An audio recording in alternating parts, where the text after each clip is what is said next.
बिस्मिल्लाहिर्रहमानिर्रहीम। अस्सलाम वालेकुम स्टूडेंट्स, मैं हूं फ़ज़ल शहबाज़ ख़ान और एक बार फिर आपकी खिदमत में हाज़िर हूं अपने स्पोकन इंग्लिश सीरीज़ के लेक्चर नंबर 10 को लेकर। इससे पहले कि हमेशा की तरह मैं अपने लेक्चर का आगाज़ करूं, एक बार फिर आपसे रिक्वेस्ट करूंगा, if you are new to my channel please subscribe to it. As you can see right on your screens, that's English lessons by Fazal Shahbaz Khan. Subscribe my channel, hit the bell icon to stay updated, to share my videos to everybody.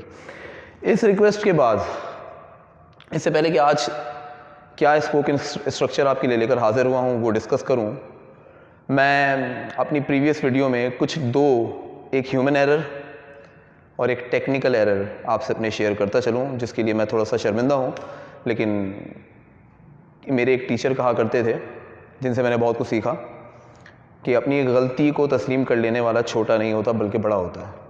तो आपने देखा होगा previous lecture में, जो कि मेरा lecture number 9 था, मैंने यहाँ पर out of complete excitement since it was my comeback, मैंने यहाँ पर लेक्चर 7 लिख दिया था। तो ये एक टेक्निकल एरर था। और प्लस ह्यूमन एरर की बात करूँ तो ऐसे ही आपने लास्ट लेक्चर में देखा होगा, जो हमने सेकेंड एक्सप्रेशन पढ़ा, उस एक्सप्रेशन में मैंने एक स्ट्रक्चर आपको पढ़ाया था नन टू।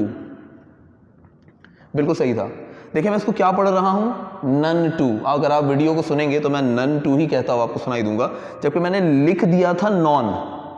तो मैं एक ह्यूमन एरर, कभी कभी आप भी ये फेस करते होंगे, बोलते बोलते लिखते हुए अक्सर ये गलतियाँ होती हैं, तो मुझसे ये हो गई। और ये नन है तो नन में ई आएगा, मैं ई लिखना भूल गया था। ठीक है, so this is what I am reporting it right now to all of my viewers, कि इसे ज़ाहिर है कि एडिट कर लीजिएगा अपने रजिस्टर्स में अगर आप इसे नोट कर रहे थे। So that was the only error I did. नन कह रहा था, लिख नॉन दिया था, तो ई लगाना मैं भूल गया था। That was one thing that for what I apologize the most here unfortunately.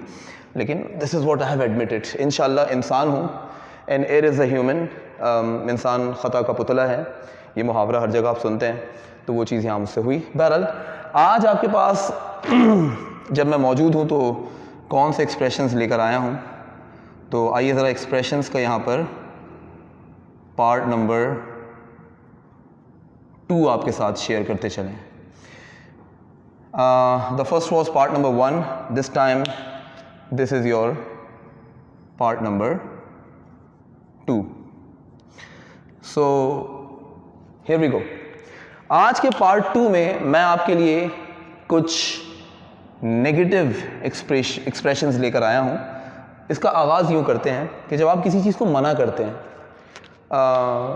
कि नहीं यार मुझे नहीं पसंद, या मैं नहीं चाहता, मुझे तुमसे बात नहीं करनी, ये बहुत सारे तरीके हैं नो कहने के। ठीक है, आप इस बात को जानते होंगे। लेकिन आज एक चीज़ याद रखिएगा, किसी भी सवाल का जवाब देते हुए अगर आपको डिनाई करना है, अगर आप इनकार ही कर रहे हो, तो ऑब्वियसली जस्ट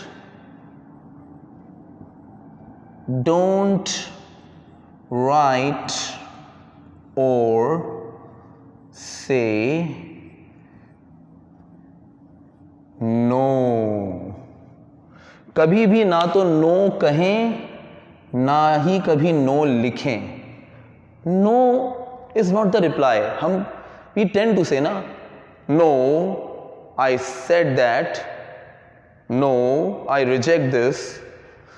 इसको थोड़ा बेहतर करने की ज़रूरत है। आइए आज कुछ ऐसे एक्सप्रेशंस पढ़ते हैं अपने पार्ट 2 में, जो नो का ऑल्टरनेटिव होगा। बहुत सारे हैं, बहुत सारे वेज में आप नो कह सकते हैं। There are, as you can say in other words, countless ways to say no. अब मिसाल के तौर पे यहाँ पे लिखते चले जाएं मेरे साथ। Let's get started. नंबर 1, पहला एक्सप्रेशन आपके सामने लिखने जा रहा हूं। आपको किसी चीज से इनकार करना है, आप कहोगे नो हार्म डन। मैं सिनेरियोज भी बता देता हूं, जरा साथ साथ सुनिएगा। ये नो हार्म डन बुनियादी तौर पर किसी चीज को नेगेट करने का एक तरीका है। जब आप कहते हैं उर्दू में अगर एक सेंस इसमें मैं ऐड करता चलूँ, आप कहते हैं कोई बड़ी बात नहीं।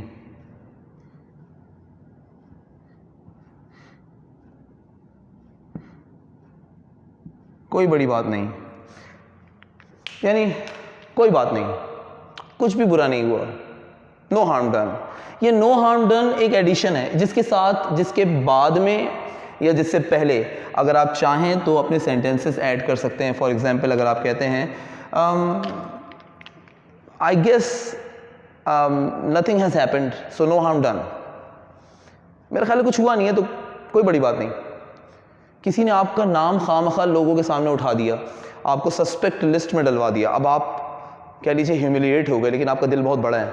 आप सामने वाले से कहते हैं it happens, I get it, no harm done, कोई बड़ी बात नहीं। तो नो हार्म डन कोई बड़ी बात नहीं के सेंस को अपील करता है। सेंस ये भी हो सकता है, सेंस कोई और भी हो सकता है, इट डिपेंड्स, इट वेरीज। तो इसमें कोई लगी बंधी बात मैं नहीं कर रहा, इसमें और बहुत सारी चीज़ें आप कह सकते हैं और ऐड कर सकते हैं। मज़ीद इसमें ऐड करता चलूँ, बहुत सारे वेज हैं, मैं चंद आपके लिए लेकर आया हूँ, बहुत सारी बातें एक साथ नहीं करूँगा। एक चीज़ और ले लेते हैं, no ifs and no buts. Mark exclamation आमतौर पे इसलिए मैंने यहाँ पे लगा दिया, आप देख सकते हैं, क्योंकि ये एक बहुत ही एम्फेटिक वर्जन है, ज़ोरदार किस्म से जब आप किसी चीज़ को किसी किस्म की तकल्लुफ़ को आप डिनाई करते हैं। मिसाल के तौर पे इसका उर्दू बड़ा सिंपल है, आप समझ भी गए होंगे। कोई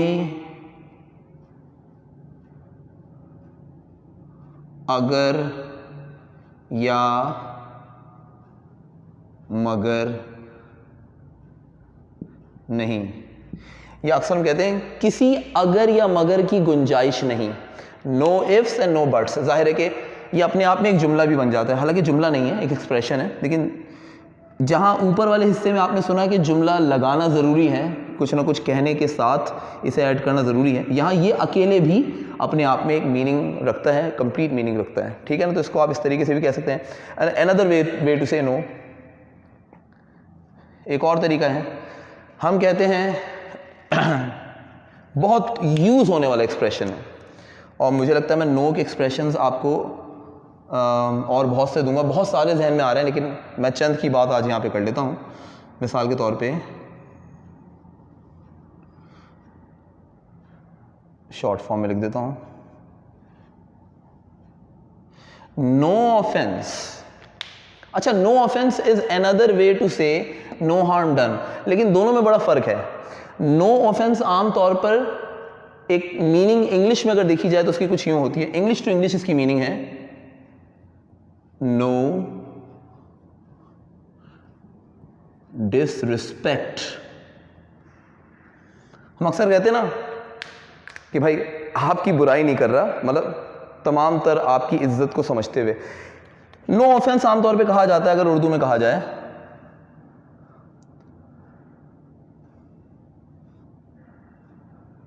बुरा ना मानते हुए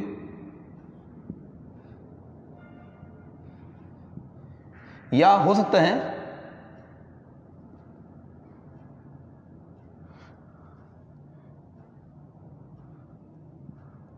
बुरा ना माने।